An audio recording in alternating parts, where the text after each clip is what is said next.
Halo, assalamualaikum warahmatullahi wabarakatuh. Waalaikumsalam warahmatullahi wabarakatuh. Oke, Waalaikumsalam, Pak. oke. Sekarang pertemuan ke 7. ke-7 ya. Berarti minggu depan udah pertemuan terakhir kita ya.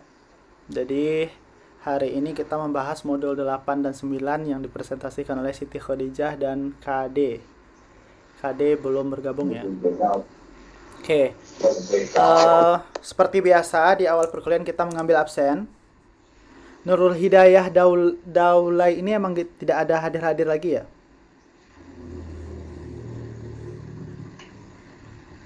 Tidak ada kabarnya ya?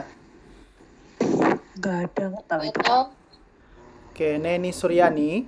Gak tahu. Neni Suryani.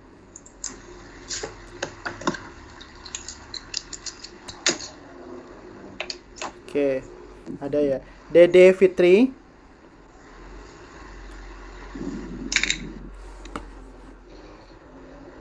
Pak. Kevin. KD belum hadir ya. Hari Imawan. Belum hadir juga. Nur Aisyah. Ada, Pak. Lela Suginasi. Suginasi hadir Pak. Lita Solihat. Lita Solihat belum hadir ya.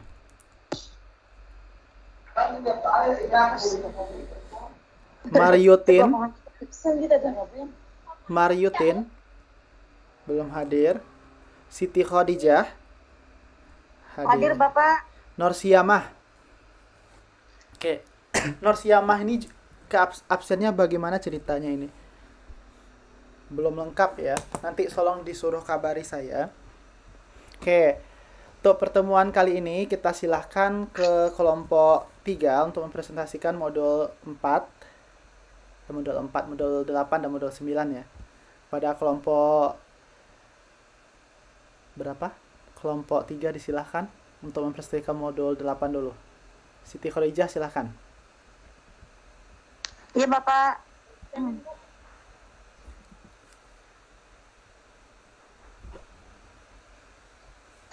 Pak itu punya aku tak Pak?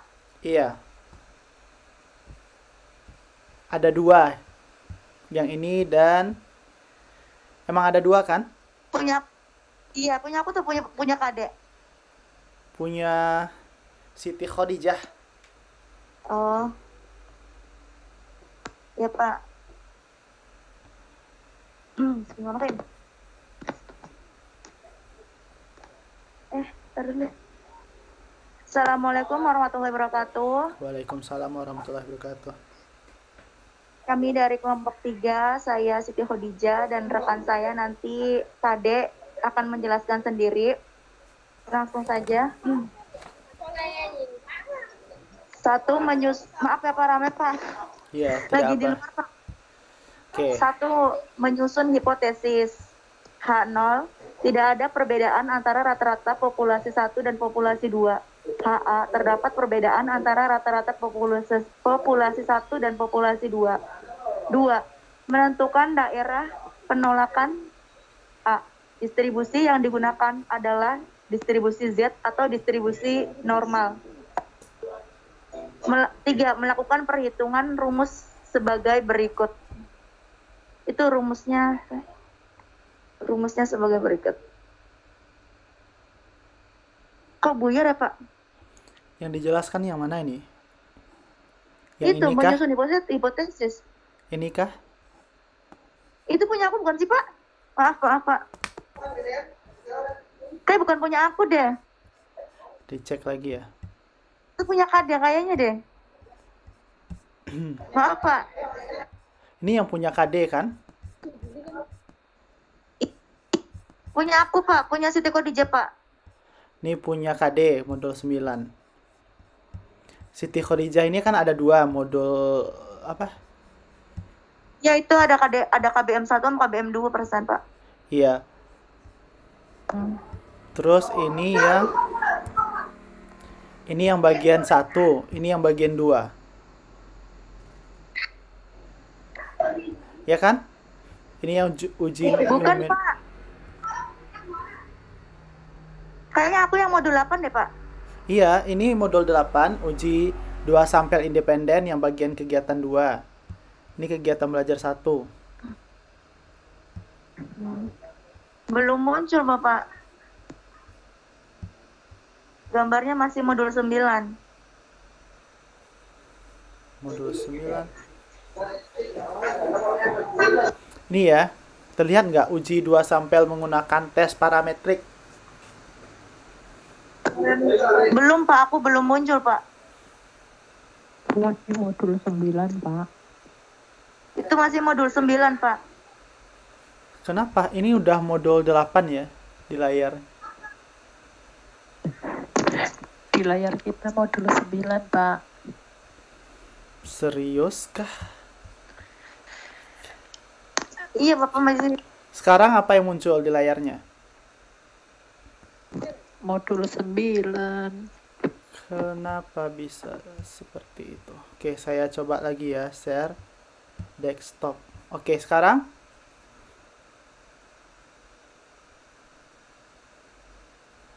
apa yang muncul? Udah. Muncul uji 2 sampel Udah. menggunakan tes parametrik. Ya, ini silahkan. Uji 2 sampel menggunakan tes parametrik dibagi menjadi 3, yaitu 1. Pengujian binomial untuk membandingkan 2 proporsi. Digunakan untuk memperbandingkan proporsi dari 2 kelompok sampel mengenai hal atau kasus yang menjadi fokus perhatian kita. 2. Tes T untuk 2 sampel independen. Digunakan untuk data yang berskala interval dan rasio yang diuji adalah perbedaan rata-rata hitung mean dari 2 kelompok yang ditarik secara random. 3. Tes T kecil untuk 2 sampel berpasangan. Digunakan dengan mengasumsi bahwa 2 sampel tersebut saling berhubungan satu sama lain ketika mereka diminta untuk memberikan pendapat. Oke, kita lihat di sini ya. Jadi untuk tes for parametrik itu ada 3 ya. Dengan menggunakan binomial membandingkan proporsi. Yang kedua menggunakan tes T besar dan tes T kecil. Kalau T besar itu untuk sampelnya independen, kalau T kecil itu untuk 2 sampel yang berpasangan. Oke. Kita lanjutkan.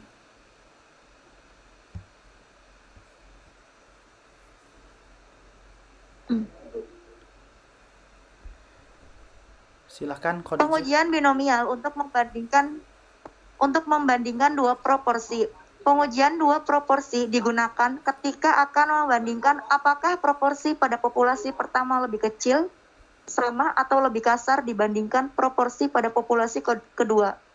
Misalnya, ada orang tua yang akan memasukkan anaknya ke SMA. Dia masih menimbang-nimbang apakah akan dimasukkan ke sekolah A atau sekolah alternatif lain, yaitu sekolah B. Ia merasa yakin menyekolahkan anaknya ke sekolah A apabila proporsi siswa yang lulus ke perguruan tinggi negeri dari sekolah A lebih tinggi daripada dari sekolah B. Oleh karena itu, untuk mengetahui hal tersebut, perlu dilakukan pengambilan sampel lulusan dari sekolah A dan sampel lulusan dari sekolah B. Selanjutnya, sampel tersebut digunakan untuk melakukan pengujian secara statistik. Apakah proporsi siswa yang lulus ke perguruan tinggi negeri dari sekolah A lebih besar secara signifikan daripada sekolah B? Oke, kita lihat ya, kalau uji binomial ini dia untuk membandingkan 2 proporsi. Nah, di sini ada contohnya ya. Yang lulus di perguruan tinggi dari sekolah A dan sekolah B. Oke, silahkan lanjutkan.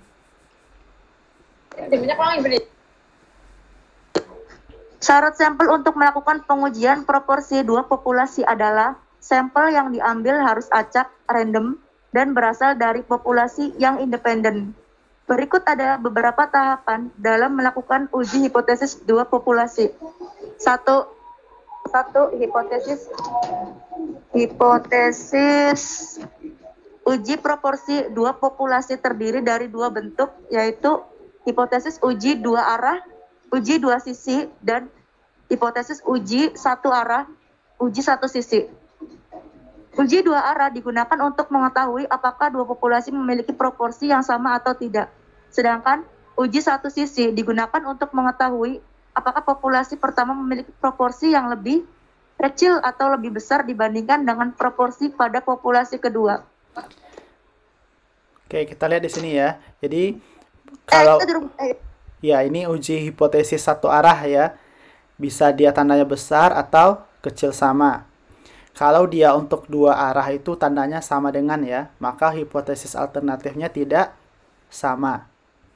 Oke, ingat ya, kalau dia besar itu yang pertama besar dari yang kedua atau yang pertama kecil dari yang kedua. Kalau yang dua arah itu dia menggunakan sama dengan. Untuk hipotesis alternatifnya atau H1-nya tidak sama. Kalau tidak sama itu bisa besar, bisa kecil, makanya dua arah dia. Oke, kita lanjutkan. Ini untuk hipotesisnya. Kedua, tingkat kepercayaan atau tingkat signifikansi. Tingkat kepercayaan yang sering digunakan dalam pengujian statistik adalah 95% atau 1 dikurangi alfa ya Pak? iya. Sama dengan 0,95. Tingkat kepercayaan bisa dikurangi sesuai dengan jenis penelitian yang dilakukan.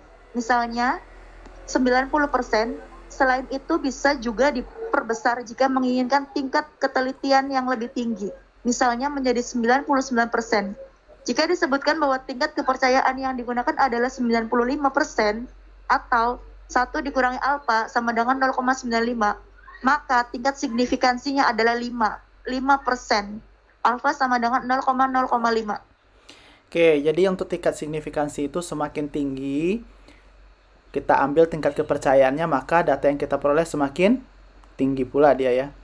Nah, di sini kalau kita mengambil tingkat kepercayaan 95%, maka alfanya 0,05. Kalau kita mengambil 99%, maka alfanya 0,01. Kalau kita ambil 90%, maka alfanya 0,1. Oke, ada pertanyaan sampai di sini? Yang lainnya ada pertanyaan? Kalau tidak, kita lanjutkan ya. 3. Statistik uji. Statistik uji yang digunakan dalam uji proporsi dua populasi adalah rumusnya apa itu Pak? Z. Terus di mana Z sama dengan P1 topi Iya, dikurang P2 topi. Z sama dengan P1 kopi Topi. dikurangi P2 Topi. Iya, Topi. topi dibagi per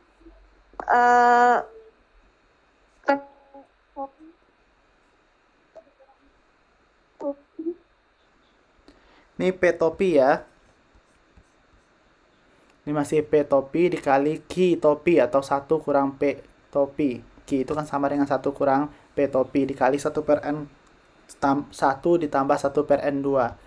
Dimana P1 topi itu adalah X1 dibagi N1, P2 topi itu X2 dibagi N2, P topi itu sama dengan X1 ditambah X2 dibagi N1 tambah N2. Oke, ada pertanyaan sampai di sini? P1 topi itu proporsi sampel 1, P2 topi itu proporsi sampel 2, X1 itu adalah banyaknya sampel 1, sukses pada sampel 1, X2 adalah banyaknya sukses pada sampel 2, N1 adalah banyaknya sampel 1, N2 adalah banyaknya sampel 2. Oke, ada pertanyaan sampai di sini? Cukup jelas? Oke, kalau tidak kita lanjutkan ke 4. 4. Daerah kritis. Daerah kritis adalah daerah yang digunakan untuk menolak atau tidak menolak H0. Titik kritis untuk uji dua arah adalah min Z alpha per 2 dan Z alpha per 2. Sedangkan untuk uji satu arah adalah min Z alpha untuk H0 adalah P1 lebih dari P2 dan Z alfa untuk H0 sama dengan P1 kurang dari P2. 5. Keputusan untuk uji dua arah adalah tolak H0 apabila Z kurang dari min Z alfa per 2 atau Z lebih Z alfa per 2. Keputusan untuk uji satu arah adalah 1 untuk H0 dibagi P1 adalah H0 adalah P1 lebih dari P2 dan H1 P1 kurang dari P2. Tolak H0 adalah Z kurang dari min Z alfa. 2 untuk H0 P1 kurang dari P2 dan H1 adalah P1 lebih P2. Tolak H0 apabila Z lebih Z alfa.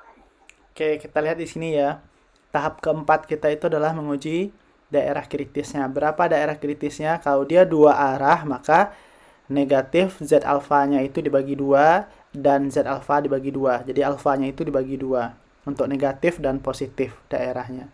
Kalau dia satu arah, maka dia negatif Z alfa saja atau daerahnya Z alfa saja. Salah satu ya. Berarti kalau misalnya negatif Z alfa, maka dia H0-nya P1 besar sama dari P2. Kalau Z alfa, dia berarti H0-nya P1 kecil sama dari P2.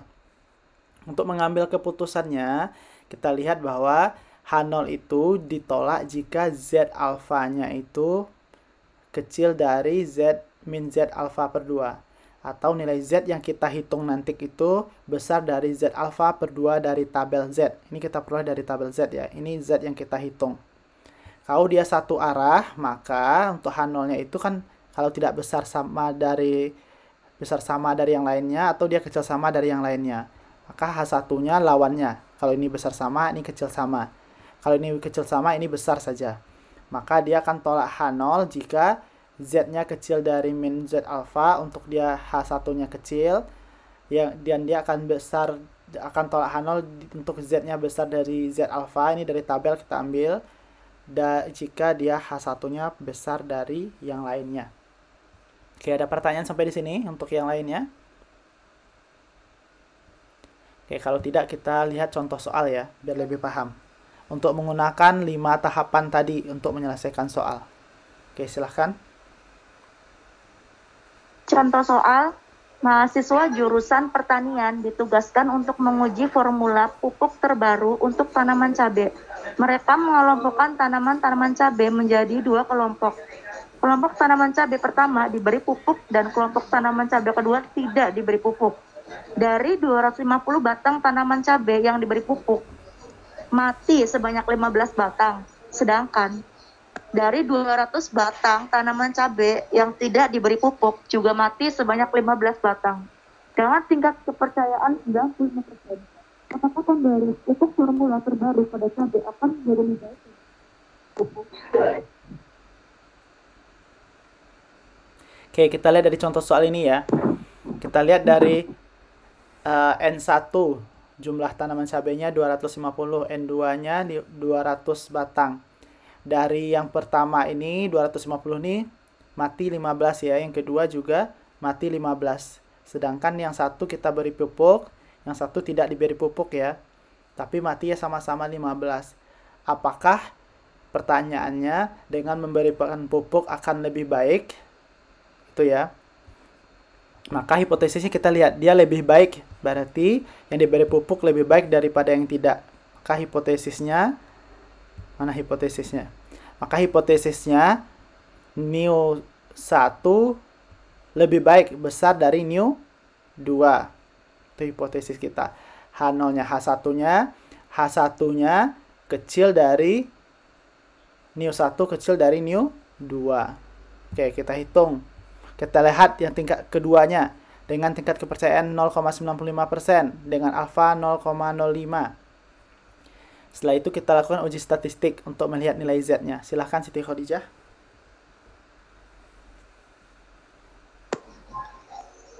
Dua tingkat kepercayaan telah disebutkan bahwa tingkat kepercayaan kepercayaan yang digunakan dalam penelitian adalah 95% atau 1 dikurangi alfa sama dengan 0,95.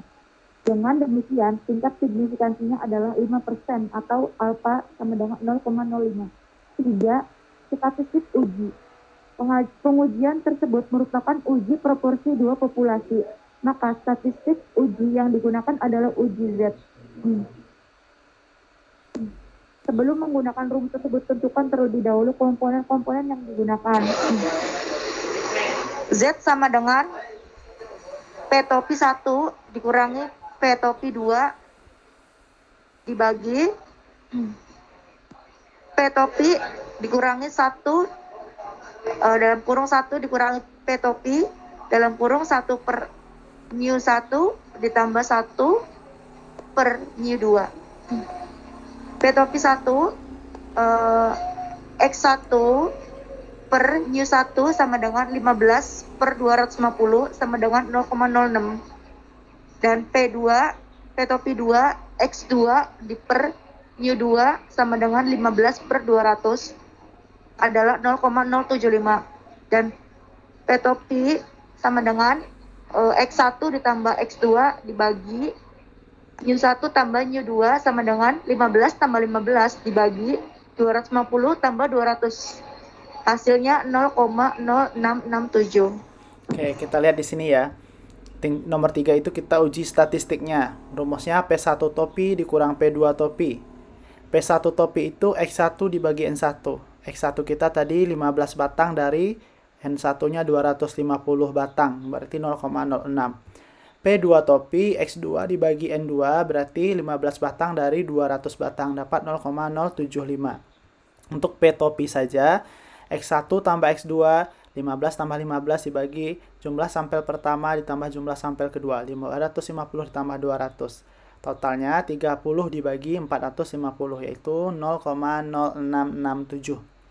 Tinggal kita masukkan ke rumus, berarti P1-nya 0,06, P2-nya 0 tambah 0,075 dibagi 0,06 dikurang 0,075 dibagi akar P topi 0,0667 dikali 1 dikurang 0,0667 dikali 1 per N1. N1-nya itu 250 ditambah 1 per N2. 200. Setelah itu kita lakukan perhitungannya. Seperti ini. Kita lakukan perhitungan, dapat hasilnya min 0,015 bagi 2,6293 sama dengan min 0,057. Oke, ini nilai Z-nya.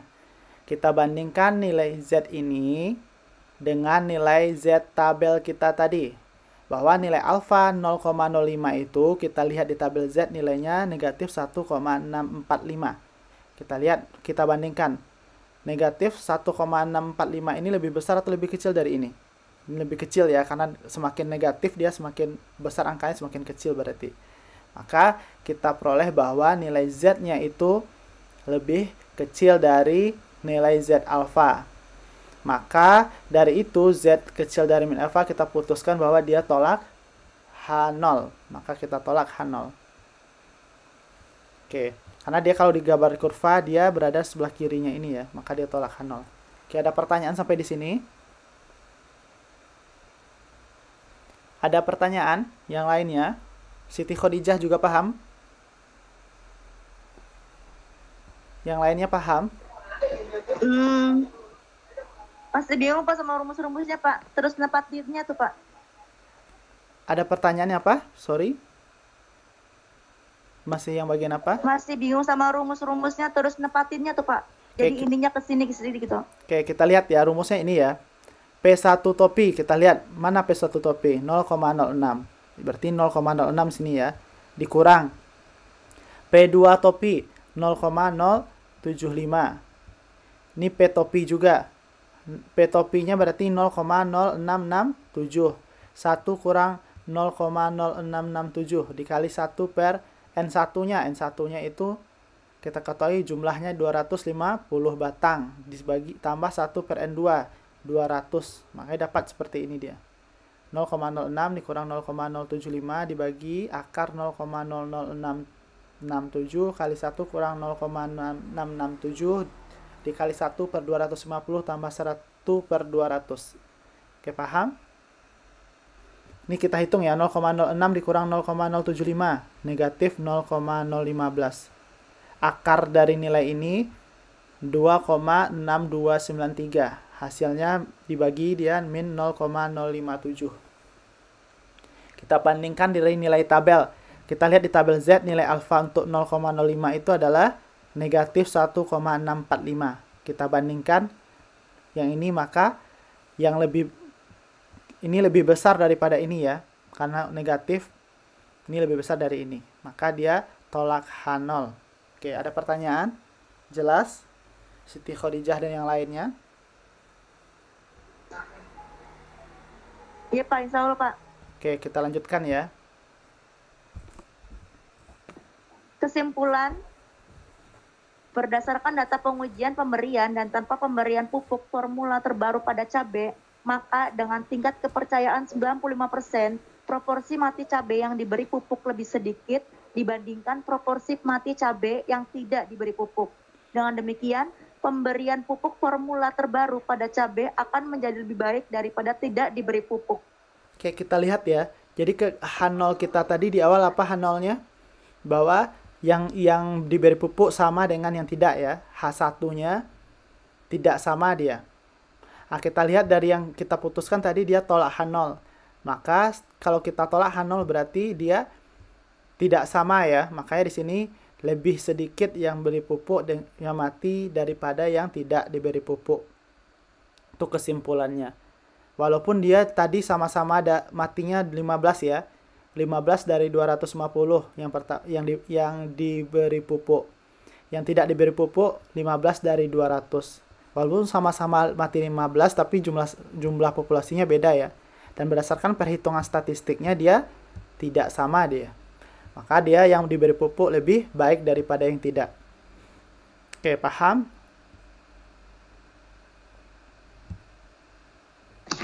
Oke, Ya, Pak. kita lanjutkan.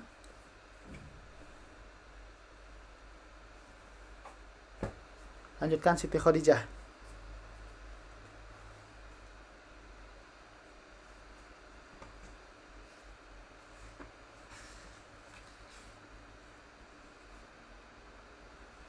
Siti Khadijah. Iya Pak, hadir Pak. Maaf tadi. Langkah-langkah yang dilakukan untuk menyelesaikannya adalah sebagai berikut. 1. Tentukan terlebih dahulu hipotesis yang digunakan. Dari persoalan di atas, ingin diketahui apakah pemberian pupuk formula terbaru pada cabai akan berdampak lebih baik daripada tidak diberi pupuk. Maksud dari pernyataan tersebut adalah ingin diketahui apakah proporsi mati pada cabai yang diberi pupuk lebih rendah dari proporsi mati pada cabai yang tidak diberi pupuk. Misalkan, P1 adalah proporsi mati cabai yang diberi pupuk dan P2 adalah proporsi mati cabai yang tidak diberi pupuk. Maka H1 adalah P1 kecil P2. Dengan demikian, hipotesis yang digunakan adalah H0 adalah P1 lebih besar dari P2 dan H1 adalah P1 kurang kecil P2. Oke, kita lihat ya. Kalau dia di sini seperti yang tadi, yang diberi pupuk lebih baik daripada yang tidak, maka H0-nya lebih baik daripada P2. Kalau H1-nya P1 tidak lebih baik atau kecil dari P2. Artinya jumlah yang pertama lebih besar daripada jumlah yang mati yang kedua. Yang ke ini jumlah mati yang pertama yang tidak diberi pupuk lebih kecil dari yang tidak diberi pupuk. Kayaknya setelah ditolak ini maka kesimpulannya jumlah yang diberi pupuk kecil daripada yang tidak diberi pupuk matinya. Oke, ada pertanyaan sampai di sini? Jelas? Kalau tidak ada pertanyaan kita lanjut ya. Nih, bagian selanjutnya Siti Khadijah. Tadi kita udah uji yang Statistik yang parametrik, sekarang yang non parametrik lagi. Oke, silahkan. Statistik uji 2 sampel menggunakan tes non parametrik. pengujian 2 sampel non-parametrik. Beberapa jenis yang digunakan yaitu uji 2 sampel independen, Uman Whitney, uji sampel berhubungan, tes MC Neymar untuk signifikansi perubahan, uji Kolmogorov Smirnov Z, dan uji Ransworth Wolfowitz. Di sini saya menjelaskan 2 aja kayaknya Pak. Uji 2 sampel independen dan uji 2 sampel berhubungan yang tes MC Neymar. Kenapa 2 saja? Yang 2-nya tuh Pak nggak dijelasin Pak? Nggak, di modul adakah? Tidak ada juga. Iya nggak ada. Cuma 2 aja. Oke, jadi di sini ada uji non parametrik ya. Di sini ada namanya uji 2 yang uji Uman Whitney. Ada namanya uji tes MC Neymar ya. Terus ada uji Kolmogorov Smirnov dan ada uji Ransworth Wolfowitz. Jadi ini semua kalau kita mengujinya itu kita bisa menggunakan SPSS lebih gampang ya, atau aplikasi, atau bisa kita hitung manual. Oke, kita lihat bagaimana cara hitung manualnya.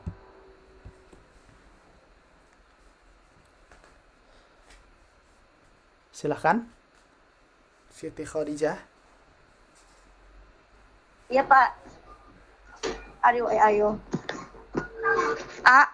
Uji 2 sampel independen Uman Whitney dipergunakan untuk membandingkan distribusi sebuah variabel di antara 2 kelompok sampel yang tidak berhubungan.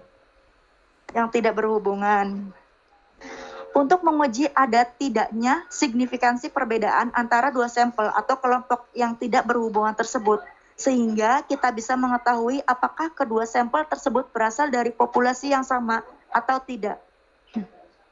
Rumusnya U2 sama dengan Mu1 dikurangi Mu2 ditambah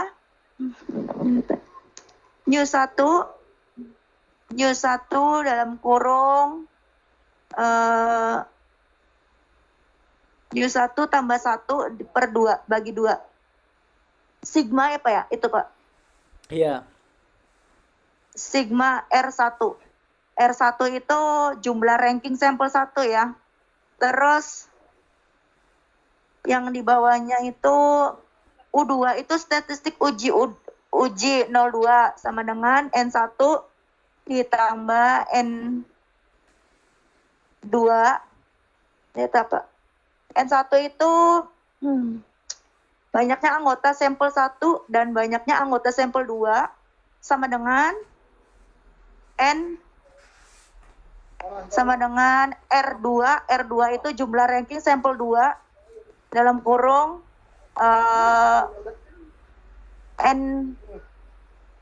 N2 Mu2 tambah 1 dalam dibagi 2.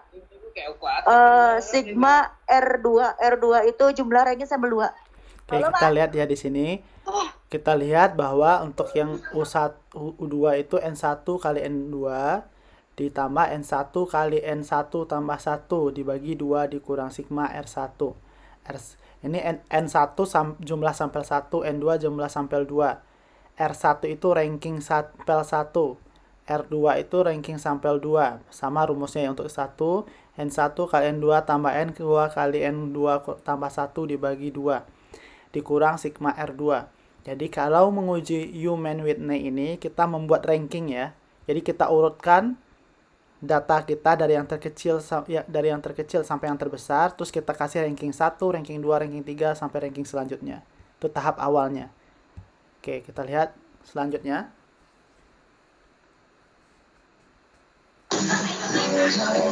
Uji sampel besar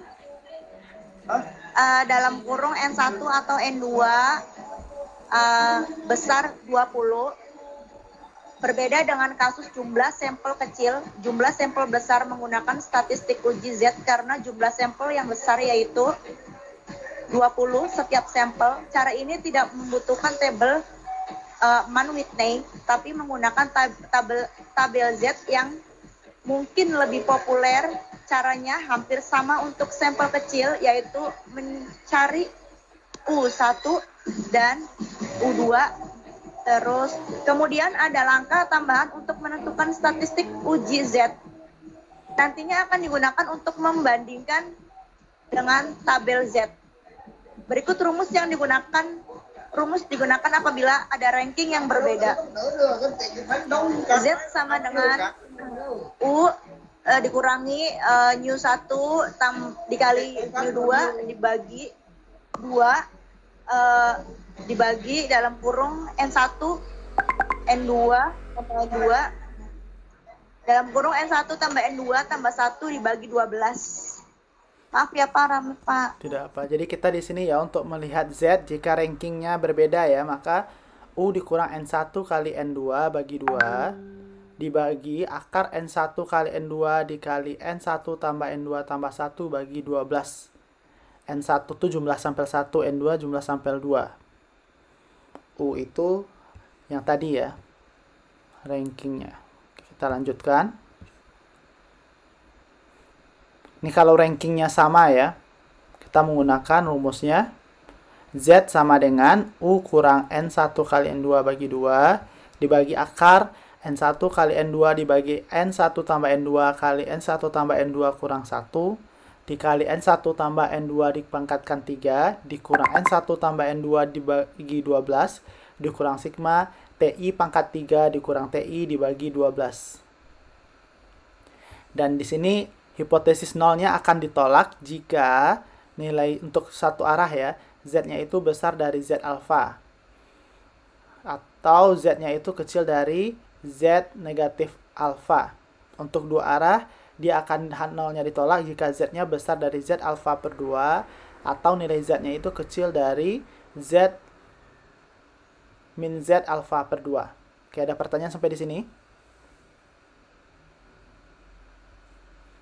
Oke, kalau tidak kita lanjutkan ya. Silahkan Siti Khadijah, ini contohnya. Contoh kasus, seorang peneliti hendak melihat apakah ada perbedaan antara jenis printer yang digunakan dengan jumlah hasil cetakan. Hasilnya dapat dilihat pada tabel berikut. Printer laser, jet, dan printer disket.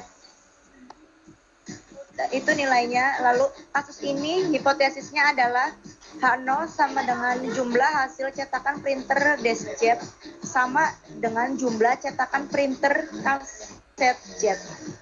Di tingkat populasi, HA sama dengan jumlah hasil cetakan printer deskjet lebih kecil dari jumlah cetakan printer laserjet di tingkat populasi. Oke, kita lihat ya di sini ada printer laser dengan printer desk ya.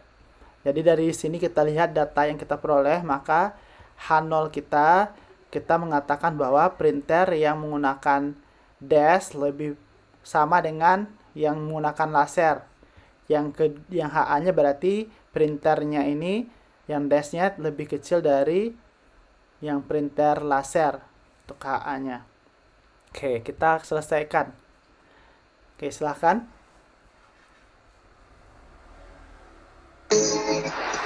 Langkah kedua yang harus dilakukan adalah mengurutkan data yang ada mulai dari ranking 1 hingga 14, tergantung banyaknya data.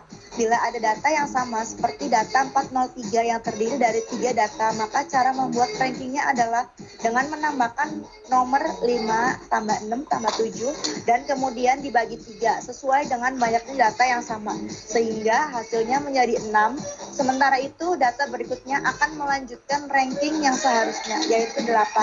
Secara lengkap dapat dilihat pada tabel di bawah ini, yaitu banyak hasil cetakan, jenis printer, ranking. Itu tuh harusnya tuh ke bawah tapi nggak muat, jadi dibikin 2 Pak. 334 jenis hasil cetakan 334, jenis printer D ranking 1, dan 378 jenis printer D ranking 2, 383 printer L ranking 3, dan sampai 469 banyak hasil cetakan 469 L ranking 14. Ya Pak. Oke, kita lihat di sini ya bahwa setelah data tadi kita punya ya. Nih, ada 1 2 3 4 5 6 7 8 ya. 7 dari kiri, 7 yang printer dash. Setelah itu kita urutkan dari yang terkecil sampai yang terbesar. Maka yang paling kecil 334, yang terbesar 469. Kita urutkan dari yang kecil sampai yang besar. Setelah itu kita kasih ranking 1, 2, 3, 4 sampai 14. Kenapa di sini tidak sampai, karena dia 77, tidak ada yang seharusnya 1 sampai 14, 1 2 3 4 5 6. Kenapa di sini 6 6 6? Karena di sini nilainya sama ya. Karena di sini ada 3 nilai yang sama, maka di sini cara mencarinya seperti yang tadi. Tidak kita kasih 5 6 7, tapi kita kasih nilai tengahnya yaitu 6 6 6. Baru selanjutnya 8 dia lagi. Karena dia 7-nya udah di sini. Selanjutnya untuk nilai 9-nya tidak ada karena di sini ada 4 2 4 2. 4 2 4 itu ada 2, berarti seharusnya nomor 9 dan nomor 10 ya di sini, karena dia ada nilai sama, 9 tambah 10 bagi 2. Jadinya 9,5 dan 9,5. Untuk nomor 10 11 dan 12, seharusnya di sini 11 dan sini 12. Karena nilai juga sama, maka 11 tambah 12 bagi 2. Makanya dapat hasilnya 11,5. Setelah itu baru 13, 14. Ini juga sama tadi. Karena ini tadi harusnya 4, nomor 5, nomor 6, nomor 7. Berarti 5 tambah 6 tambah 7 bagi 3. Hasilnya 6, makanya di sini 6, 6, 6. Oke, paham untuk memberi ranking? Paham semuanya untuk cara memberi ranking? Jadi kalau nilainya sama di sini tidak 5 ya, tapi 6, 6, 6. Oke, kalau sudah kita lanjutkan. Setelah mengasih ranking, setelah dilakukan perankingan, maka langkah ketiga adalah membuat rata-rata ranking dari masing-masing kelompok, yaitu printer laserjet dan printer deskjet. Hasilnya akan terlihat dalam tabel berikut. Banyaknya hasil cetakan 334 jenis printer D ranking 1, dan banyaknya hasil cetakan 378 jenis printer D ranking 2, dan 396 jenis printer D ranking 4, dan itu semuanya tuh printernya printer D semua. Dan 396 rankingnya 4, 403 ranking 6, 403 ranking 6, dan 407 ranking 8. Itu 403-nya sama, jadinya kan 6. Terus jumlah skor ranking printer deskjet sama dengan itu dijumlahin rankingnya 1 tambah 2 tambah 4 tambah 6 6 tambah 8 tambah 9 tambah 9 tambah 5 9,5. Oke, setelah itu kan kita udah ranking tadi ya. Udah ranking, maka kita lihat dia printer yang sejenis, yang dash sama dash kita jumlahkan. Berarti 1 tambah 2 tambah 4 tambah 6 tambah 6 tambah 8 tambah 9,5. Udah ya, hasilnya adalah yang kita barusan hitung, 36,5. Kita hitung printer yang jenis satu lagi, yang laser. 3 tambah 6 tambah 9,5 tambah 11,5 tambah 11,5 tambah 13 tambah 14, hasilnya adalah ini yang kita hitung rankingnya. Hasilnya 68,5. Oke, setelah kita dapat hasil rankingnya, bagaimana lagi Siti Khadijah? Untuk yang jenis printer dash, rankingnya tadi sudah, yang jenis laser sudah. Terus bagaimana lagi? Iya, banyaknya hasil cetakan dari 424 jenis printer D ranking 9,5, 383 L ranking 3, 403 L ranking 6, 424 L jenis printer L 9,5, 439 jenis printer L 11,5, itu 439 sama ya, printernya L dan rankingnya juga sama 11,5, dan 445 printernya L 13 ranking 13, dan 469 printernya L ranking 14. Terus jumlah skor ranking printer laserjet yaitu ditambahin 3 tambah 6 tambah 9,5 tambah 11,5 tambah 11,5 tambah 13 tambah 14, yaitu hasilnya 68,5. Dengan menggunakan rumus uji U, maka dapat diperoleh nilai sebagai berikut. U sama dengan 7,7 tambah 7 dalam kurung 7 tambah 1 per 2 dikurangnya 36,5 adalah U sama dengan 49 tambah 56 per 2 dikurangi 36,5. U hasil U-nya yaitu 4,5 atau U 7,7 tambah 7 dalam kurung 7 tambah 1 per 2 dikurangi 6 8,5 yaitu hasil U-nya 8,5. Ya. Oke, kita lihat di sini ya. Ini bukan di 7,7 ya, tapi 7 kali 7. Ini N1-nya 7, N2-nya 7, ditambah N1, N-nya 7, kali N1 tambah N1, yaitu 7 kali 7 tambah 1 bagi 2. Dikurang 36,5, hasil dari perhitungan kita tadi. Jumlah U1-nya, sigma R1-nya. Setelah itu dapat hasilnya 40,5. Yang kedua juga sama. 7 kali 7 tambah 7 kali 7 tambah 1. N1, ini N1 kali N2 ditambah N2 kali N1 tambah 1 dibagi 2. Dikurang sigma R2-nya 68,5. Dapat hasilnya 8,5. Ini dapat hasilnya. Kita lanjutkan, langkah selanjutnya adalah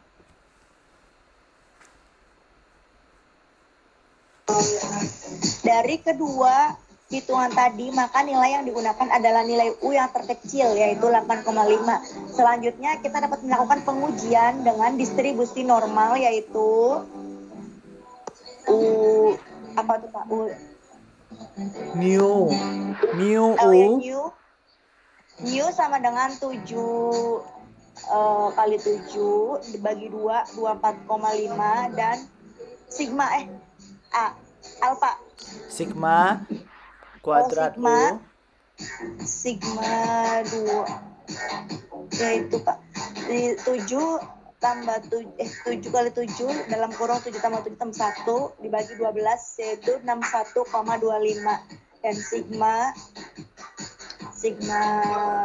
apa itu bilang Sigma U 61 dalam kurung 61 dibagi bukan deh 61 dikali 25 dibagi 12 sama dengan 7,83, sehingga Z 8,5 dikurangi 24,5 sama dengan dibagi 7,83 sama dengan min 2,0434 dibulatkan menjadi min 2,04. Jika alfa yang digunakan adalah 0,5, maka dapat disimpulkan bahwa H0 ditolak karena nilai Z hitung min 2,04 lebih kecil dari ZA, yaitu min 1,645. Kesimpulannya adalah jumlah hasil cetakan dengan menggunakan printer DeskJet akan lebih sedikit dibandingkan dengan jumlah hasil cetakan menggunakan printer LaserJet. Oke, kita lihat di sini ya. Setelah kita peroleh tadi nilainya, maka kita hitung U 7 kali N1 kali N2 bagi 2. 7 kali 7 bagi 2. 49 bagi 2, hasilnya 24,5. Sigma kuadrat U, ini varians untuk U-nya itu N1 kali N2 kali N1 tambah N2 tambah 1 bagi 12. Jadi 7 kali 7 kali 7 tambah 7 tambah 1 bagi 12. 49 dikali 7 tambah 7 tambah 1, 15. 49 kali 15 bagi 12 hasilnya 61,25. Untuk sigma U saja, ini sigma U kuadrat 61,5. Kalau sigma U saja maka akar dari 61,25 hasilnya 7,83.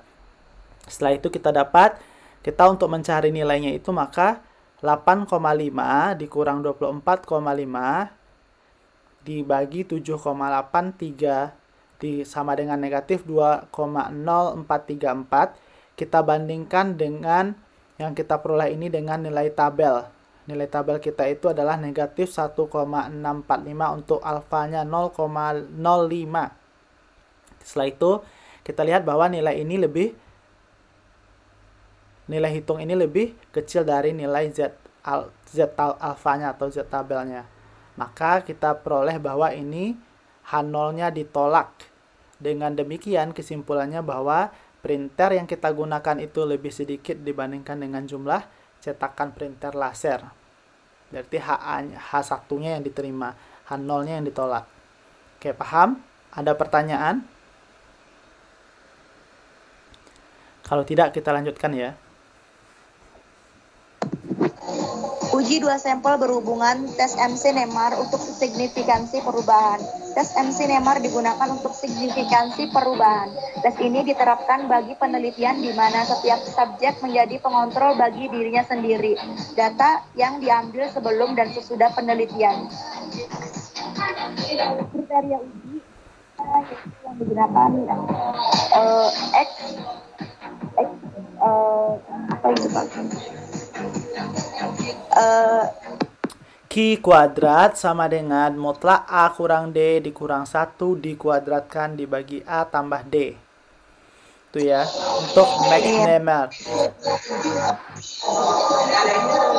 Kriteria uji untuk uji satu arah adalah tolak H0 jika X pangkat X2 ya. Q kuadrat namanya. Besar dari X2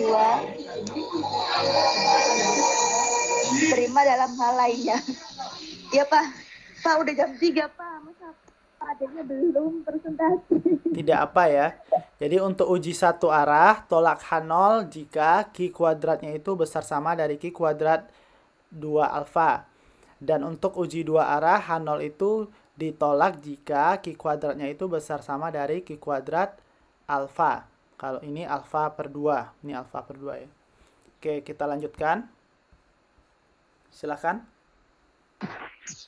Spesifikasi 1 skala ukur nominal, 2 data frekuensi disusun dalam tabel kontingensi 2 kali 2 sebagai berikut. Sesudah perlakuan dan sebelum perlakuan. Yang diperhitungkan adalah sel yang mengalami perubahan, yaitu sel A perubahan dari kategori plus kategori dikurangi dan sel D perubahan dari kategori dikurangi ke kategori plus. Langkah-langkah pengujian H0 P dalam kurung A sama dengan P dalam kurung D sama dengan setengah. Proporsi sebelum perlakuan adalah proporsi setelah perlakuan. H1 adalah dua arah atau kurang atau lebih atau satu arah, dan alfa taraf signifikansi. Oke, kita lihat di sini ya. Spesifikasinya itu skala ukur nominal, data frekuensi disusun dalam tabel kontingensi, dan Q kuadratnya itu sebagai berikut. Untuk dia positif negatif A, positif positif B, negatif negatif C, yang positif negatif positif D. Yang bagian A yang positif negatif, D itu negatif positif yang sebelum perlakuan. Setelah itu kita ambil H0-nya itu bahwa nilai PA-nya itu dan PD-nya itu sama dengan setengah proporsi sebelum perlakuan sama dengan setengahnya setelah perlakuan. Kalau H1-nya yang dua arah, maka kalau kita ambil dua arah dia tidak sama. Kalau yang satu arah berarti dia kecil atau besar saja. Alfa itu taraf signifikansinya. Oke, lanjutkan contohnya. Ini contohnya. Siti Khadijah. Contoh soal adalah berdasarkan survei penggunaan bumbu penyedap pada kader diamati antara sebelum memiliki TV dan setelah memiliki TV didapatkan data pada tabel di bawah. Selidikilah dengan alfa sama dengan 5%. Apakah ada perbedaan penggunaan bumbu penyedap makanan? Yaitu hasilnya sebagai berikut. Sesudah masuk TV dan sebelum masuk TV. Oke.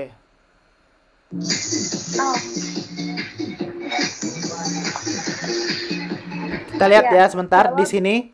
Kita lihat bahwa di sini kita lihat ada tandanya positif dan negatif ya. Setelah kita amati ada yang positif, ada yang negatif. Setelah itu kita hitung ya. Berapa yang positif dan berapa negatif masing-masing yang sesudah. Berapa yang positif dan negatif masing-masing yang sebelum. Setelah itu kita peroleh dapat hasilnya di dalam tabel ini. Ada 4, ada 5, ada 3, ada 9. Oke, silahkan lanjutkan. Dengan H0-nya kita peroleh tadi bahwa yang setengah sebelumnya itu sama dengan setengah yang setelahnya. Yang H1-nya berarti dia tidak sama. Ini berarti kita ambil yang dua arah dengan alfa 5%. Kita uji bahwa Q kuadratnya itu sama dengan mutlak A kurang D kurang 1 dikuadratkan dibagi A tambah D. Berarti kita lihat di sini A-nya 4 dikurang D-nya 9 dikurang 1 dikuadratkan dibagi A-nya 4 ditambah D-nya 9.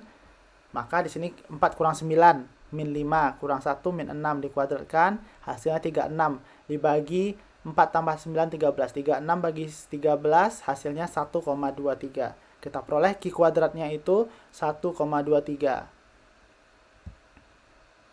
Oke, kita bandingkan dengan Q tabelnya. Q tabelnya itu untuk derajat kebebasan 5%, derajat bebasnya itu 1 adalah 3,841. Kita bandingkan dengan hasil hitung kita tadi 1,23 bahwa Q kuadrat hitung kita lebih kecil dari Q tabelnya, Q kuadratnya. Artinya H0 diterima. Tidak ada beda makanan yang dihidangkan keseharian antara yang sebelum dan sesudah. Berarti kita terima dia. Kalau yang ini kan sama saja, kalau ini tidak sama. Karena H0 diterima, maka yang setelah dan sebelumnya sama saja dia. Maka itu yang kita peroleh di kriteria kesimpulan yang kita peroleh di sini karena dia kecil. Oke. Itu Siti Khadijah. Iya, Pak. Oke, selesai ya. Terima kasih, Bapak. Maaf ya, Pak ya. Ya. Rame, Pak. Oke, selanjutnya kita beralih ke KD. KD sudah ada? Halo KD?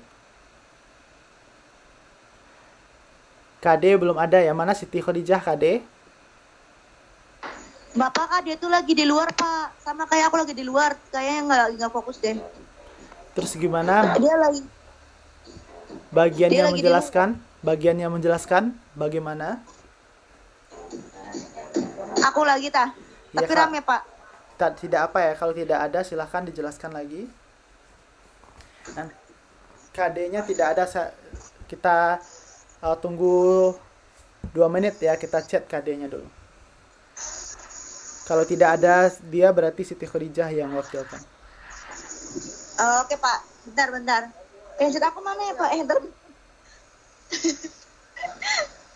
Headsetnya kemana lagi? Ya. Modul 9. Pengujian hipotesis lebih dari 2 sampel dan 2 rata-rata populasi. Lanjut. Oke.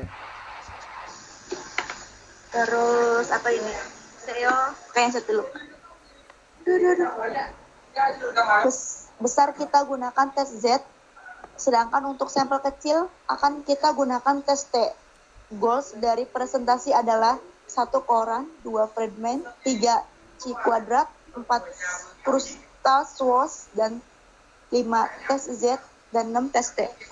Oke, untuk kita menggunakan yang modul 9 ini ya, kita belajar tentang pengujian hipotesis lebih dari 2 sampel. Kalau tadi yang di modul 8 kita bahas tentang 2 sampel dengan menggunakan uji non-parametrik dan uji non-parametrik. Kalau di modul 9 ini kita yang lebih dari 2 sampel. Nah, cara mengujinya bisa menggunakan Cochrane, Friedman, Q kuadrat, Kruskal-Wallis, tes Z, dan tes T. Itu ada 6 ya. Oke.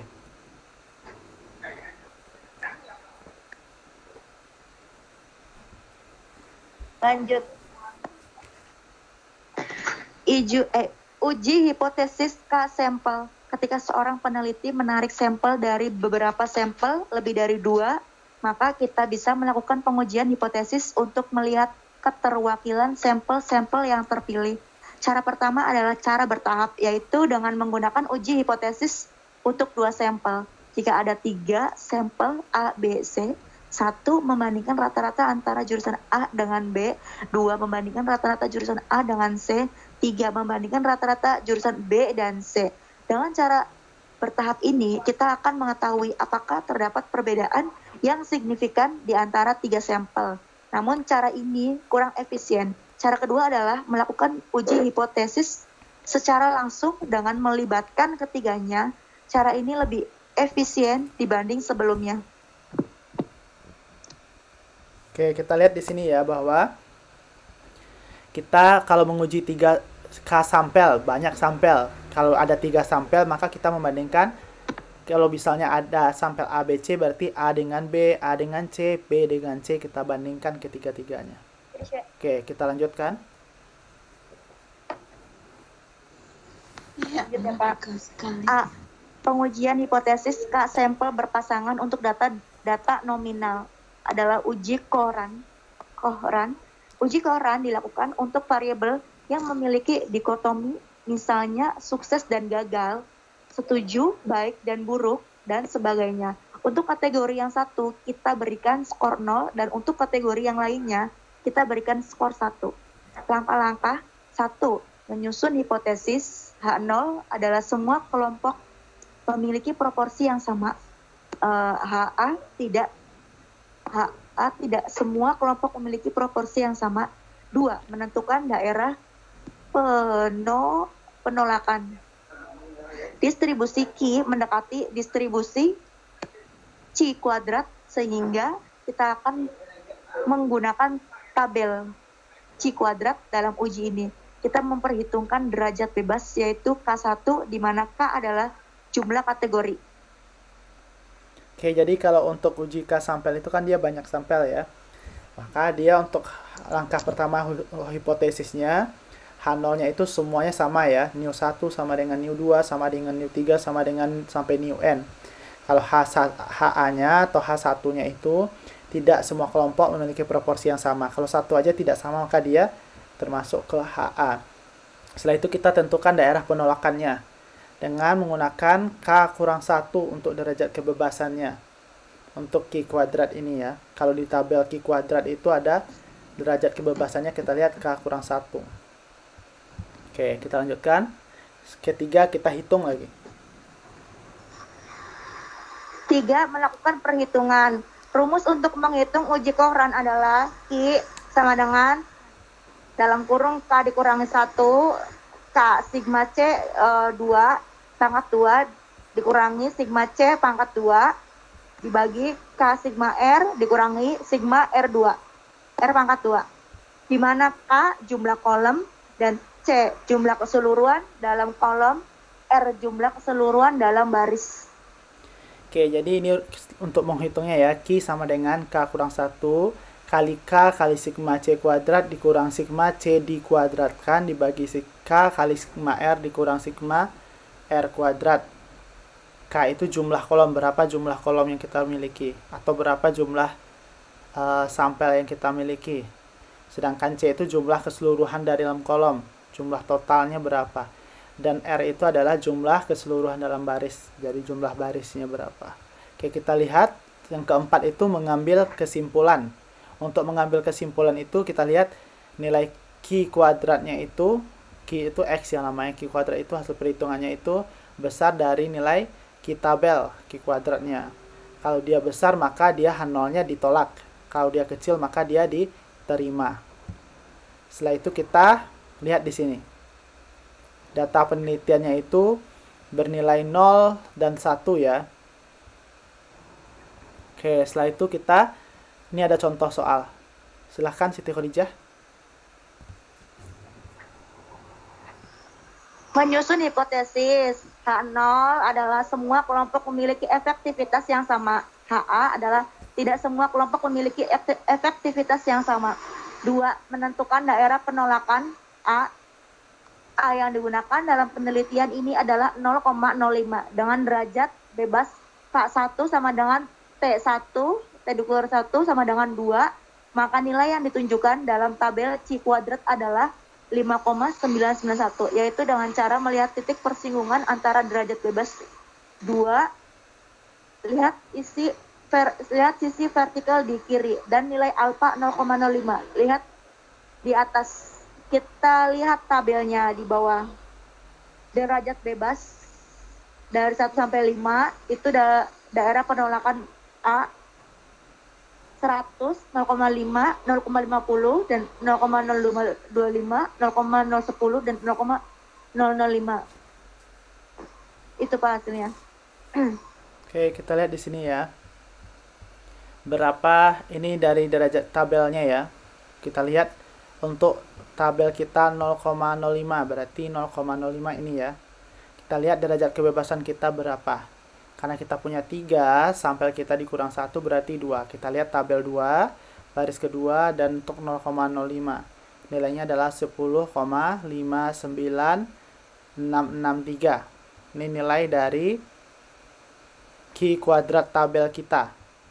H0 kita itu tadi adalah semua kelompok sama, HA-nya ada tidak semua kelompok yang sama. Tahap ketiga, kita lakukan perhitungan. Ini ada tadi nilainya 001 ya. Oke, kita hitung masing-masing. Ini totalnya ada 1, 2, 3, 4, 5. Ini ada 7. Ini totalnya ada 7. Ini ada totalnya 19. Ini ada totalnya itu 45. Setelah itu kita masukkan ke rumus. Q sama dengan K kurang 1. K itu tadi ada 3 ya. Kurang 1. 3 kurang 1 kali 3 sigma C kuadrat. C kuadratnya adalah ada 5 kuadrat ditambah 7 kuadrat ditambah 7 kuadrat dikurang sigma R-nya itu 19 kuadrat dibagi 3 kali 19 dikurang sigma R kuadratnya itu ada 45. Maka 3 kali 19 kurang 45 sama dengan 1,33. Ini hasil perhitungannya. Kita peroleh hasilnya 1,33, kita bandingkan dengan yang kita lihat di tabel tadi, 10,596. Oke, setelah itu kita lihat bahwa 1,33 itu kecil dari tabel, maka H0 diterima. Maka kalau H0 diterima, maka sehingga semuanya nilainya itu, efektivitas itu adalah sama. Itu dia ya. Ada pertanyaan sampai di sini?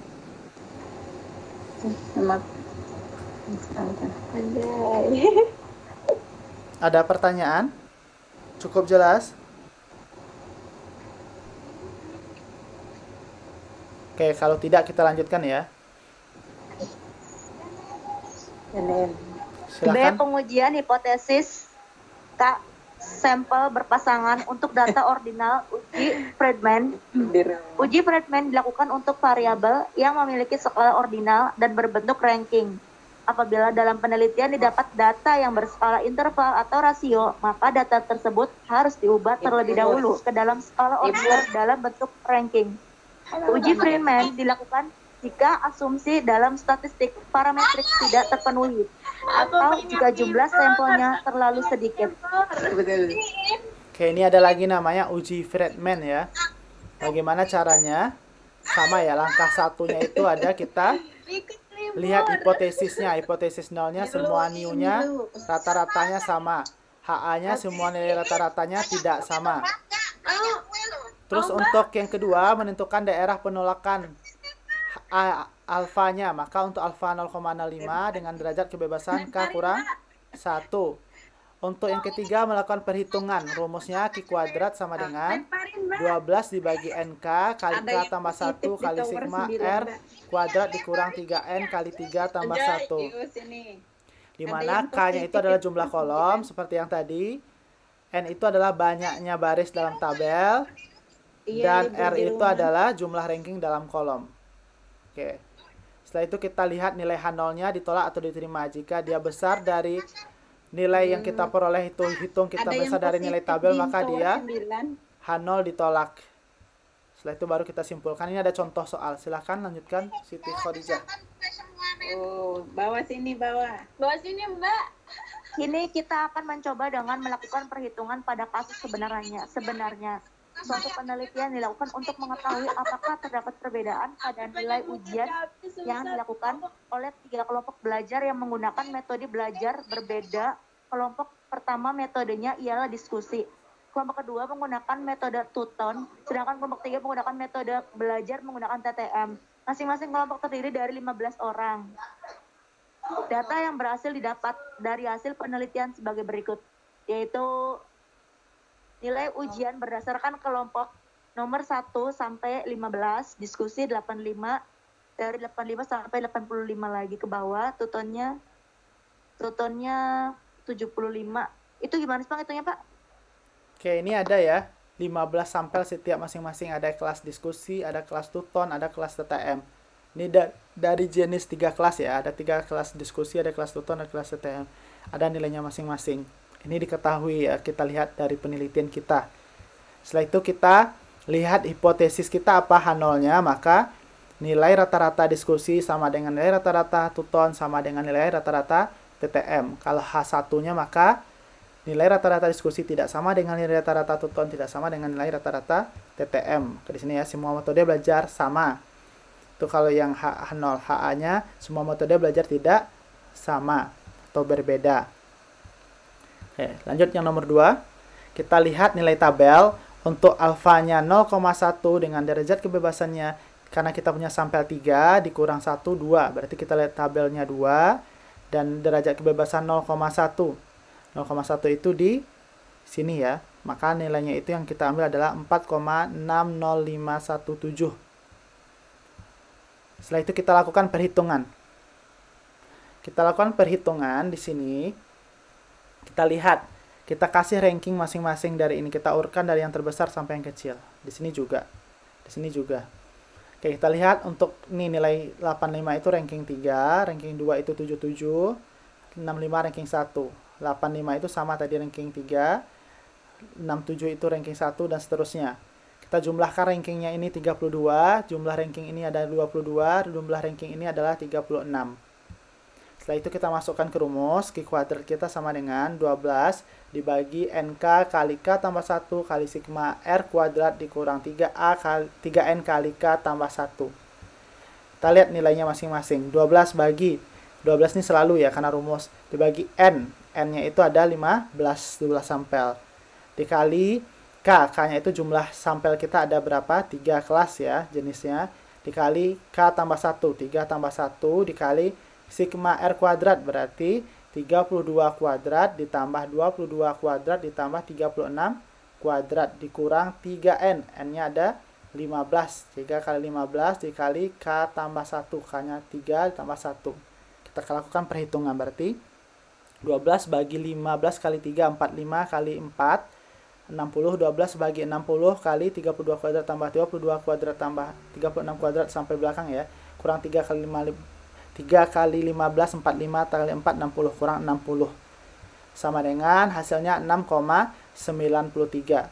Dapat hasilnya ini kita bandingkan dengan tabel yang bagian ini tadi. 4,60. Maka 6,93 lebih besar dari 4,60. Artinya H0 ditolak. Kesimpulannya adalah bahwa kalau H0 ditolak, HA-nya diterima. H0 ditolak, H0-nya semua metode belajar sama. Berarti HA yang diterima. Maka kesimpulannya semua metode belajar berbeda atau tidak sama. Oke, itu kesimpulannya. Ada pertanyaan sampai di sini? Ada pertanyaan? Kalau tidak, kita lanjutkan ya. Uji Q kuadrat.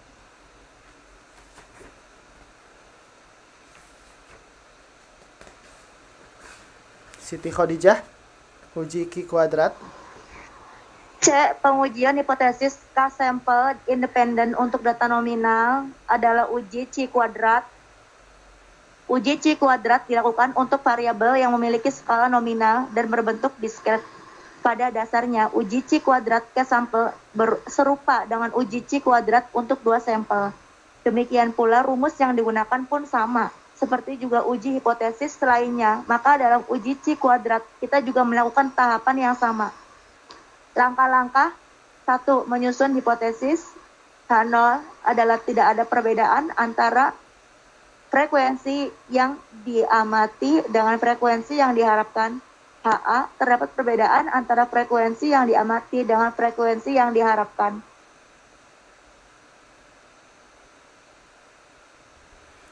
Oke, kita lihat di sini ya. Untuk uji Q kuadrat ini dia hampir sama ya dengan yang sebelumnya. Langkah-langkahnya itu kita harus susun hipotesisnya.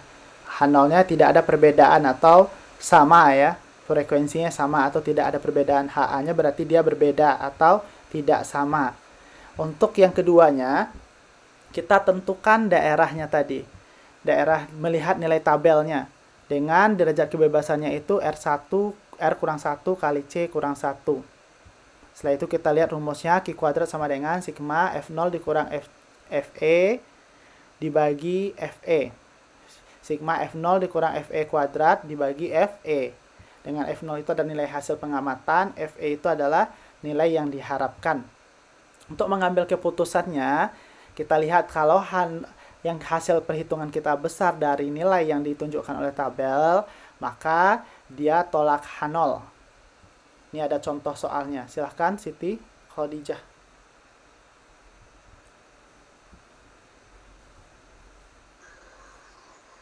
Suatu penelitian dilakukan untuk melihat apakah ada perbedaan antara mahasiswa yang berasal dari UT dan mahasiswa yang non-UT terhadap kecenderungan untuk memilih jenis mobil disukai. Data yang berhasil dikumpulkan sebagai berikut. Asal mahasiswa UT, jenis mobil yang disukai Toyota 20, Daihatsu 40, Suzuki 40, total 100. Non-UT, Toyota 30, Daihatsu 40, Suzuki 30, total 100. Nah itu totalnya, kalau Toyota total semuanya 50, Daihatsu 80, Suzuki 70, totalnya 200. Berdasarkan kasus tersebut, kita lakukan tahapan pengujian sebagai berikut. 1. Menyusun hipotesis H0, tidak ada perbedaan pilihan mobil yang disukai berdasarkan asal mahasiswa. HA, terdapat perbedaan pilihan mobil yang disukai berdasarkan asal mahasiswa. Oke, kita lihat ya, di sini ada jenis mobil. Ada Toyota, Daihatsu, dan Suzuki yang disukai ya oleh mahasiswa UT dan non-UT. Kita lihat masing-masing totalnya. Dari yang menyukai Toyota itu 50, Daihatsu totalnya 80, Suzuki 70. Dari yang UT saja 100, non-UT 100, total semuanya 200. Untuk H0-nya, kita di sini tidak ada perbedaan antara UT dan non-UT misal. Berarti kalau di sini yang HA-nya ada perbedaan antara UT dan non-UT untuk kesukaan jenis mobilnya. Kita lihat di sini ya, bahwa H0 ini sama ya, yang UT dan non-UT untuk kesukaan mobil HA tidak sama. Selalu seperti itu ya. Oke, yang kedua, kita lihat 3 kurang 1 dikali 2 kurang 1 sama dengan 2 kali 1, 2. Untuk derajat kebebasannya ya, kita lihat. 3 kita peroleh dari jenis mobil, 2 kita peroleh dari jenis mahasiswanya. Ini UT non-UT berarti 2. Di sini 1, 2, 3, 3. 3 kurang 1, 2 kurang 1 sama dengan 2. Untuk alfa 0,1, kita lihat alfa 0,1 dengan 2, derajat kebebasannya, maka kita peroleh 4,60517. 2 dari derajat kebebasan, 0,1 yang ditanyakan soal, tingkat kebebasannya dari tabel. Setelah itu kita hitung ya, hitung dan bandingkan dengan tabelnya 4,605. Kita lakukan perhitungan, Q kuadrat itu sama dengan sigma F0 dikurang FE dikuadratkan dibagi FE. F0 adalah nilai yang diamati, berarti kita lihat di sini ya cara menghitungnya. Q kuadratnya 20. Di sini ya 20 dikurang 25 ditambah dikuadratkan dibagi 25 ditambah 30 kurang 25 dikuadratkan dibagi 25 ditambah 40 dikurang 40 dikuadratkan dibagi 40 ditambah 40 dikurang 40 dikuadratkan dibagi 40 ditambah 40 dikurang 35 dibagi 35 dikuadratkan ditambah 30 dikurang 35 dikuadratkan dibagi 35, hasilnya 3,428. Oke, kita peroleh dari nilai sini ya. 20 dikurang 35 dikuadratkan 30 dibagi 25. 30 dikurang rata-ratanya dikuadratkan 50 dikurang rata-ratanya dikuadratkan dibagi 25. Ini juga sama. 40 dikurang rata-ratanya. 40 dikurang rata-ratanya. 80 dikurang rata-ratanya dibagi dengan rata-ratanya dikuadratkan. 40 dikurang rata-ratanya dikuadratkan juga. Ini yang kita peroleh. 20 kurang 25 dikuadratkan. 30 dikurang 25 dikuadratkan. Dan seterusnya. Oke, setelah itu kita dapat hasilnya 3,428. Kita bandingkan dengan nilai tabel yang kita lihat tadi, yaitu 4,60. Berarti 3,428 lebih kecil dari 4,060517. Artinya, ini adalah H0 diterima. Maka kalau H0 diterima, kita lihat. H0 diterima, kalau H0-nya tadi bahwa tidak ada perbedaan antara UT dan non-UT. Atau UT dan non-UT sama. Itu kesimpulan kita untuk yang soal ini. Ada pertanyaan sampai di sini? Oke, kalau tidak kita lanjutkan yang terakhir ada uji Kruskal-Wallis. Silakan. D. Pengujian hipotesis K sampel independen untuk data ordinal adalah uji Kruskal-Wallis.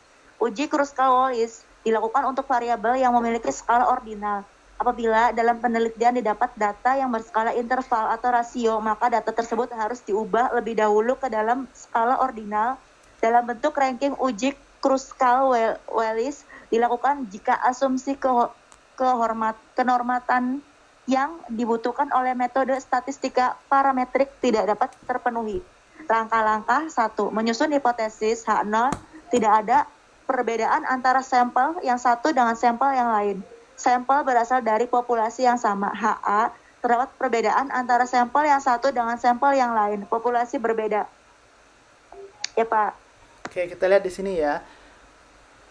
Bahwa untuk uji Kruskal-Wallis ini, untuk uji non-parametrik yang lainnya, untuk uji banyak sampel ya.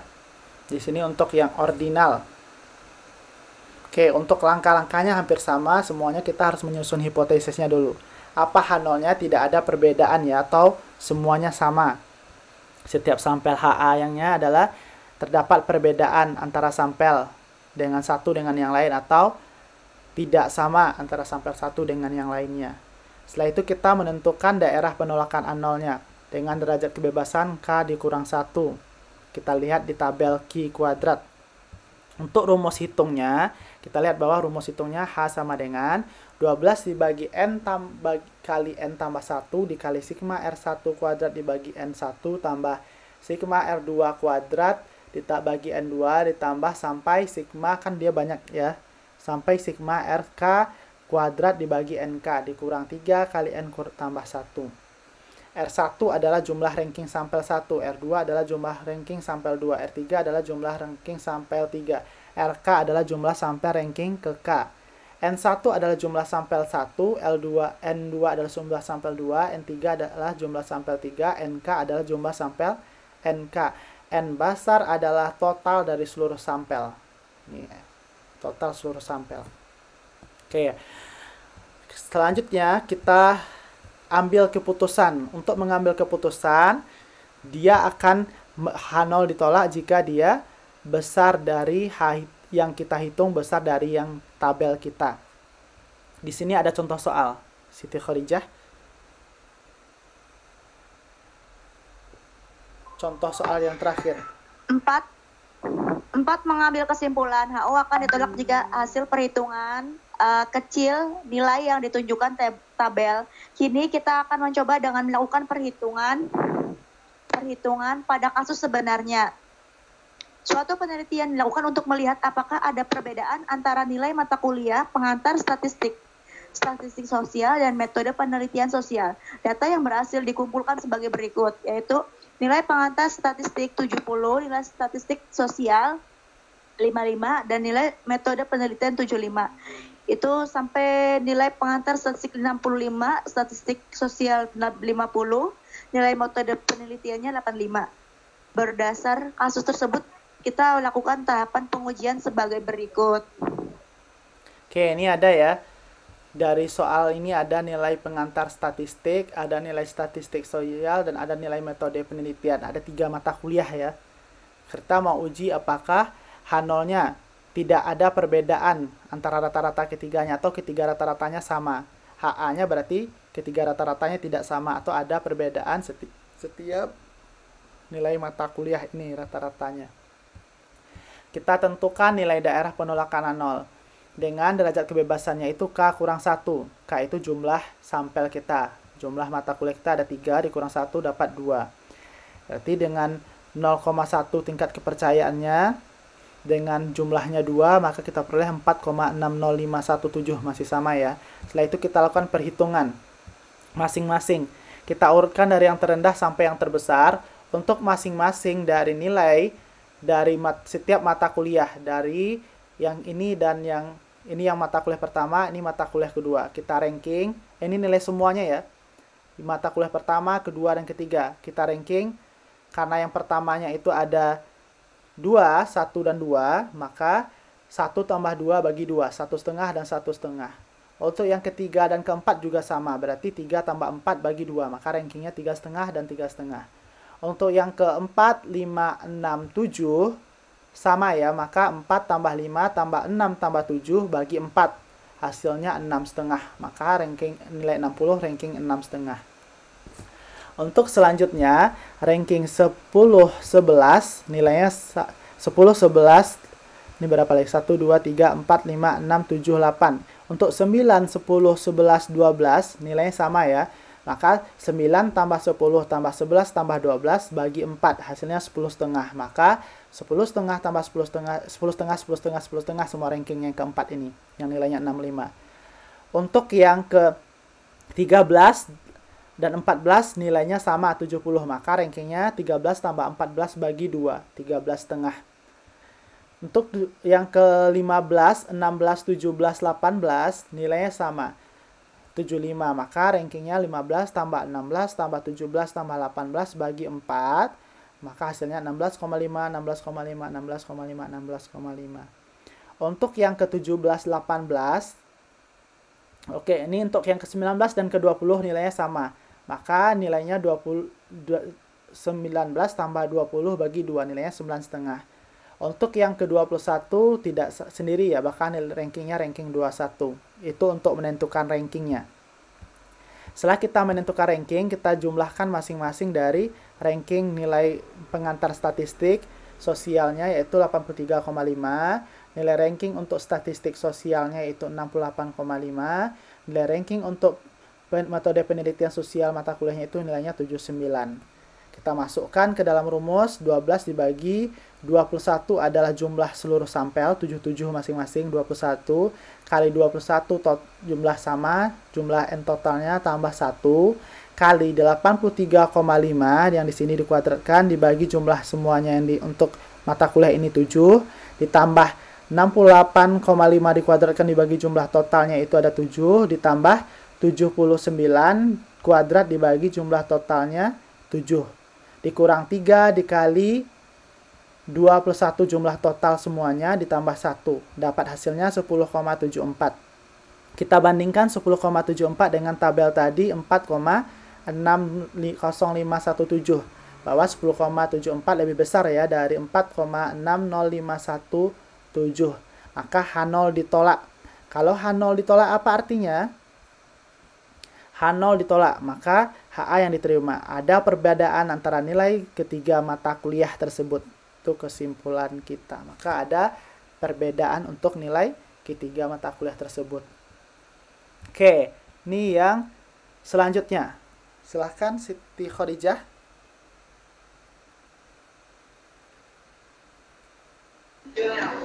Uji hipotesis dua rata-rata populasi. Dalam modul sebelumnya, kita sudah mempelajari tentang uji hipotesis untuk 2 sampel dan lebih dari 2 sampel. Selanjutnya, kita membandingkan parameter yang terdapat dalam sampel satu dengan sampel yang lainnya yang kita ambil dari populasi yang sama. Dalam kegiatan belajar ini, kita akan mempelajari uji hipotesis untuk 2 sampel yang besar maupun untuk sampel yang kecil. Perbedaan jumlah sampel dan berpengaruh pada rumus dan tabel yang akan digunakan. Kita akan menggunakan memulai dengan sampel besar. Oke, kita lihat di sini ya, bahwa kita melihat tadi udah sebelumnya ada uji 1 sampel, 2 sampel yang dijelaskan baik non-parametrik, ada tadi uji K sampel. Sekarang untuk populasi, kalau kita membandingkan 2 populasi bagaimana? Berarti jumlah sampel yang besar ya populasi. Maka yang pertama, silahkan. Silahkan Siti Khadijah. A. Uji hipotesis 2 rata-rata populasi untuk sampel besar. Seperti yang sudah dipelajari bersama, seorang peneliti cenderung untuk mengambil sampel dalam melakukan penelitian. Misalnya saja, suatu ketika UT ingin melihat apakah ada perbedaan antara FISIP dan FKIP dalam kinerja pegawainya. Dalam konteks ini, maka peneliti akan mengambil sampel dari masing-masing populasi dan kemudian dilakukan perbandingan dari kedua sampel. Untuk uji hipotesis dua rata-rata populasi untuk sampel besar, kita akan menggunakan tes Z lebih dari atau sama dengan 30. Karena yang akan kita lakukan adalah uji rata-rata maka variabel yang akan diukur berskala interval atau rasio. Langkah-langkahnya. Oke, jadi ini ya, kalau kita membandingkan sampel besar itu harus besar dari 30 ya. Jadi minimal 30 sampelnya. Kalau lebih dari 30 udah masuk sampel besar. Langkah-langkahnya adalah 1, sama dengan yang tadi ya, silahkan.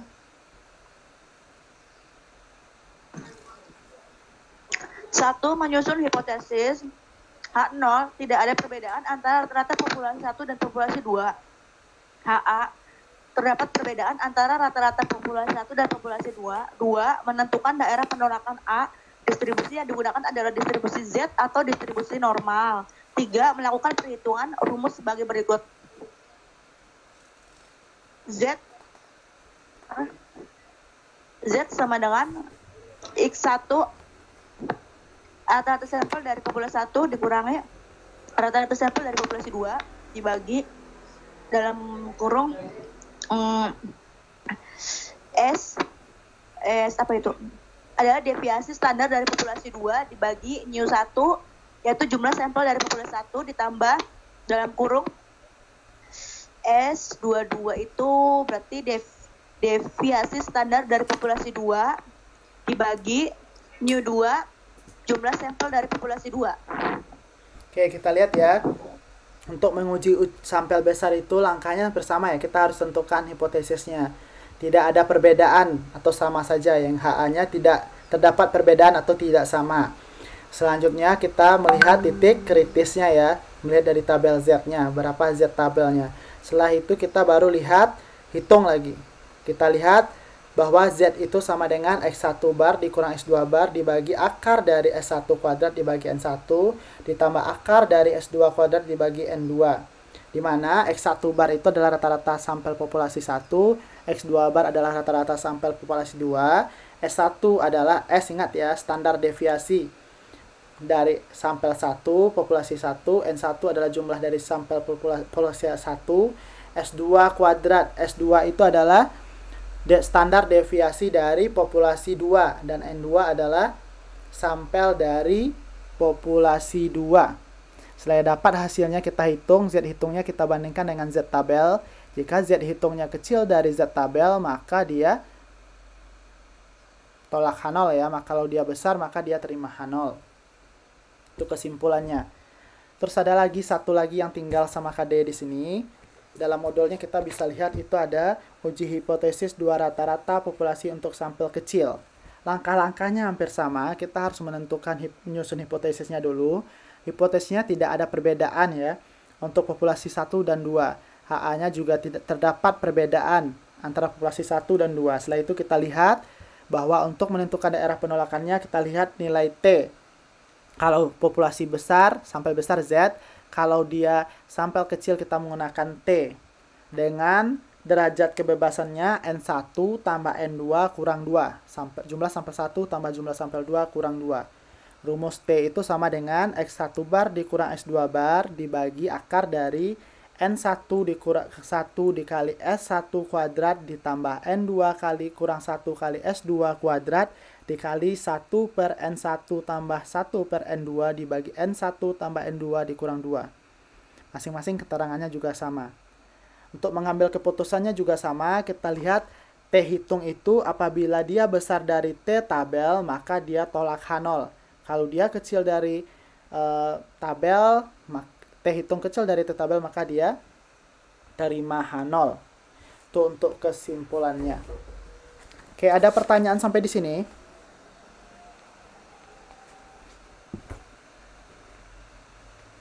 Ada pertanyaan? Cukup jelas? Oke, jika sudah, maka kita istirahat dulu ya. 5 menit. Nanti kembali lagi 15.50 ya, semuanya kembali lagi ke sini. Tidak diam-diam saja. Oke, silakan dulu istirahat 5 menit.